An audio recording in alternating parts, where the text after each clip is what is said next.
আসসালামু আলাইকুম বন্ধুরা, আশা করি সবাই ভালো আছো। আজকে আরেকটা নতুন একটা ভিডিও নিয়ে আসলাম তোমাদের সামনে। একটা ছোট একটা টপিক। তো আগের ভিডিওতে তোমরা দ্রাব্যতা পড়ছিলাম, দ্রাব্যতার গুণফল পড়ছিলে আর কি। তো এটাতে দ্রাব্যতার গুণফলেরই একটা অংশ আর কি। তোমরা বই যদি পড়ে থাকো তাহলে দেখবা পরে আছে আর কি, মানে দ্রাব্যতার গুণফলে পড়ে আর কি।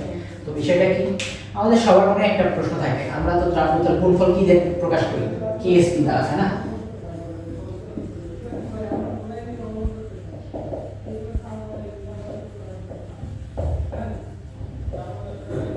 কেএসপি দ্বারা প্রকাশ করি।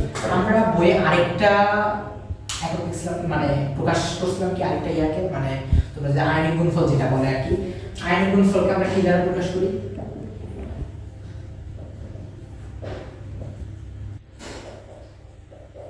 কে আইপি দ্বারা, ঠিক আছে? কে আইপি দ্বারা প্রকাশ করি, তাই না? তো অনেকের মনের মধ্যে এই প্রশ্ন আসে, কি আইপি কি, কেএসপি কি, দুইটা কি আলাদা আলাদা জিনিস নাকি? দুইটা কখন কি হয়, কখন কেএসপি হয়, কখন কেআইপি হয়, কিভাবে কেআইপি নির্ণয় করে? তো অনেকের মনের মধ্যে প্রশ্ন আসে, এটা আমাকে অনেকে জিজ্ঞাসা করে মাঝে মাঝে।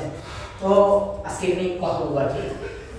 আমরা যখন দ্রাব্যতার গুণফল নির্ণয় করবো, অর্থাৎ কেএসপি আমরা কখন প্রকাশ করবো, ঠিক আছে, আর কেআইপি আমরা কখন প্রকাশ করবো?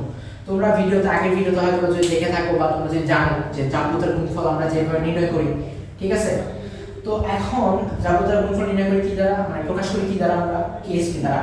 আর কেআইপি জিনিসটা তাহলে কখন আমরা ব্যবহার করবো? অর্থাৎ এটা তো কোনো দুইটা আয়নেরই গুণফল, তাই না? তো ওইটা উপরেরটাও আয়নেরই গুণফল।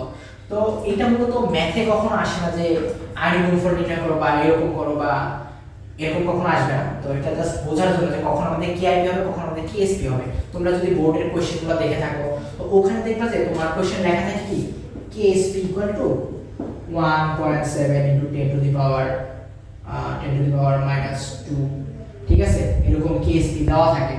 তো এটা দেওয়া আছে, ঠিক আছে? এটা কেএসপি, মানে এটা দ্বারা আমরা দ্রাব্যতার গুণফল, আমরা কেএসপি এটা কখন বলবো? আমরা যখন দেখবো যে দ্রবণটা আমাদের বলা আছে যে সম্পৃক্ত দ্রবণ, ঠিক আছে? অর্থাৎ এই যে আমরা যখন একটা দ্রবণের যখন কেএসপি দেওয়া থাকবে, ঠিক আছে, এখানে আমরা একটা কেএসপি লিখলাম, অর্থাৎ এটা কোনো একটা দ্রবণের তো কেএসপি, তাই না? কোনো একটা দ্রবণের তো কেএসপি, তাই না?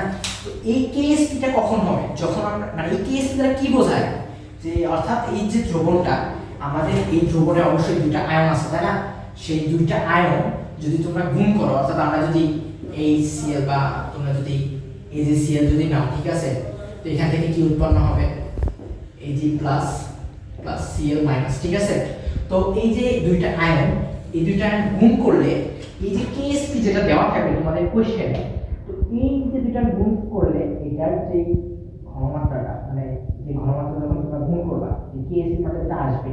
এটা কি বোঝায় যে আমার এই দ্রবণের ভিতরে আমার এত সংখ্যক আয়ন হইলে বা এত সংখ্যক আয়নের গুণফলটা হইলে আমাদের যে দ্রবণটা যেটা সেটা সম্পৃক্ত দ্রবণ হবে, ঠিক আছে?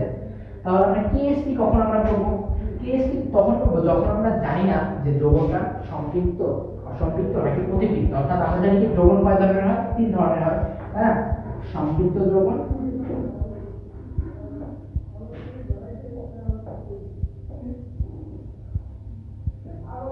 অসম্পৃক্ত,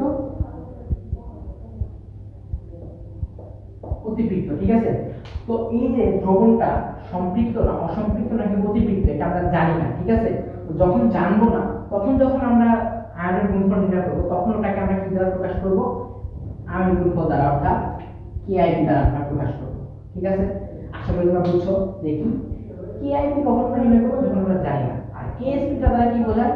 যে এই দ্রবণে আমাদের এই যে কেএসপির যে মানটা আছে, এই দ্রবণের দুটো আয়নের যে ঘনমাত্রা, এটা যদি গুণ করলে যদি এই যে কেএসপি মান, ঠিক আছে, এটা সমান হয়, তাহলে দ্রবণটা কি হবে?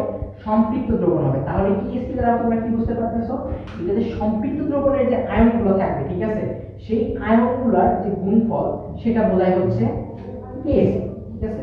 এটা একটা ইন্ডিভিজুয়ালি কখনো কোশ্চেন এভাবে সেভাবে আসে না, জাস্ট তোমার বোঝার সুবিধার্থে যে কখন আমাদের কেএসপি কখন আমাদের কেআইপি দ্বারা প্রকাশ করতে হবে, এটা যে আমরা একটা ম্যাথ দেওয়া আছে যেটা কেএসপি এত, ঠিক আছে? এটা আমরা এখানে যেভাবে লিখি কেএসপি এরকম দেওয়া আছে।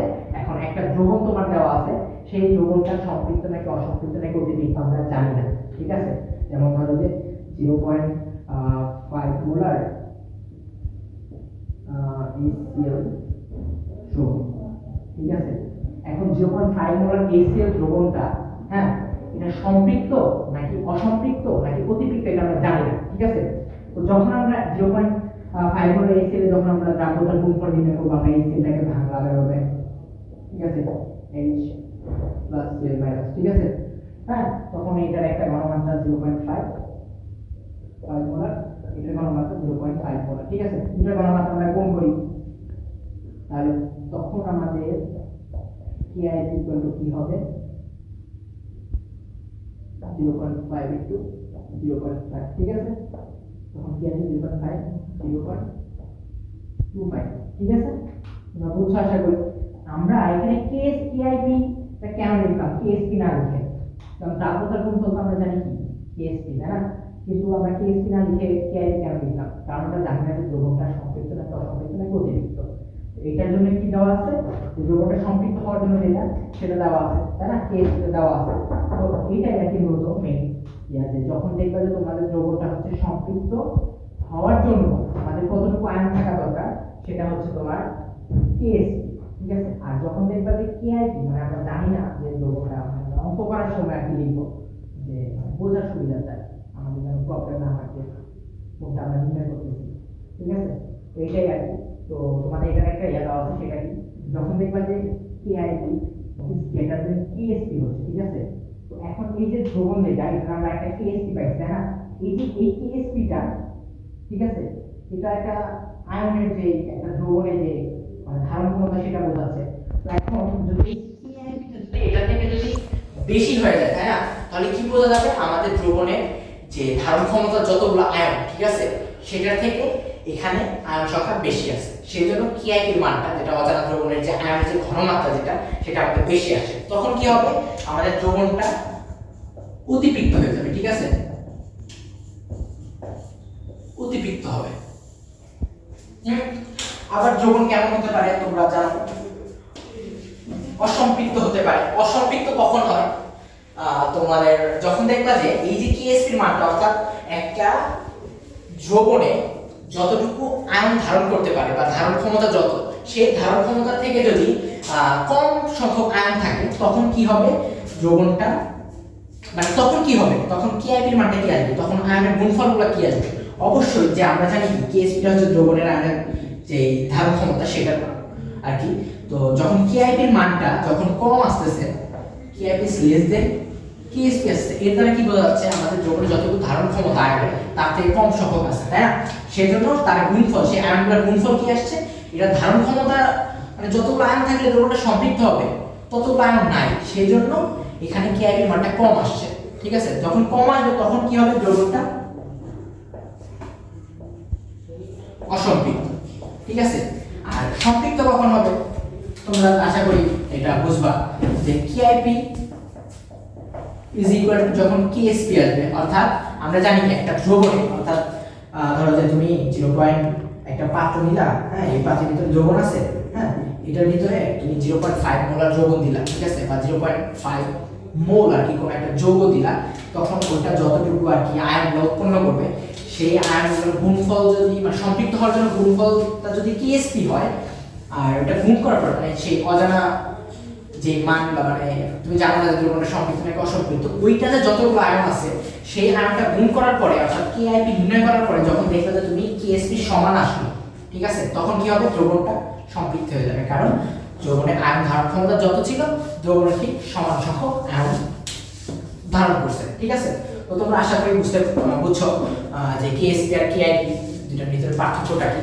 দুটো আসলে একই ধরতে গেলে, কারণ দুইটা নির্ণয় করার প্রসিডিউরটা এক, জাস্ট একটা আমরা জানি যে এটা সম্পৃক্ত দ্রবণ, অর্থাৎ এটার যে দ্রবণটা সম্পৃক্ত হওয়ার জন্য যতগুলো আয়ন দরকার, সেই আয়নের গুণফলটা যেটা, সেই আয়নগুলোর গুণফল যেটা, সেটা হবে হচ্ছে KSP।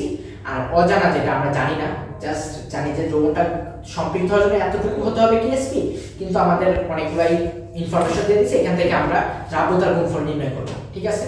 সেটা কি দ্বারা প্রকাশ করব, আমরা KIP দ্বারা প্রকাশ করব।